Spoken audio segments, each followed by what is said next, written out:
एक ज़माने में इफ़रून जी नामी एक ताकतूर बादशाह हुकूमत करता था, जिसकी सल्तनत वसीआ और अजीम थी।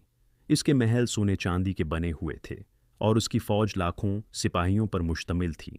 फ़िरौन अपनी ताकत पर नाज़ा था और अपने आप को खुदा समझने लगा। वो अपनी राया पर जुल्म करता, ख़ास तौर पर इटबनी इसराइल वोट पर, जिन्हें वो ग़ुलाम बनाकर रखता था। एक दिन हज़रत मूसा इलियास सलाम, जो बनी इसराइल में से थे, फ़िरौन के पास अल्लाह का पैगाम लेकर आए। उन्होंने कहा, ए फ़िरौन, अल्लाह एक है, इसके सिवा कोई माबूद नहीं, तो उसकी ताबादारी कर और बनी इसराइल को आज़ाद कर दे। फ़िरौन ने इनकार कर दिया और हज़रत मूसा को जादूगर कहकर अपने जादूगरों के सामने मुकाबले के लिए बुलाया। जब मूसा अलैहिस्सलाम ने अपना मोजिज़ा दिखाया, तो जादूगरों के तमाम करतब बेअसर हो गए। ये देखकर जादूगर सजदे में गिर पड़े और ईमान ले आए, जिससे फ़िरौन और गुस्से में आ गया।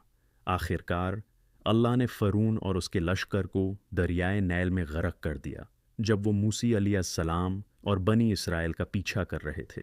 इस तरह फ़िरौन की ज़ालिम सल्तनत हमेशा के लिए ख़त्म हो गई।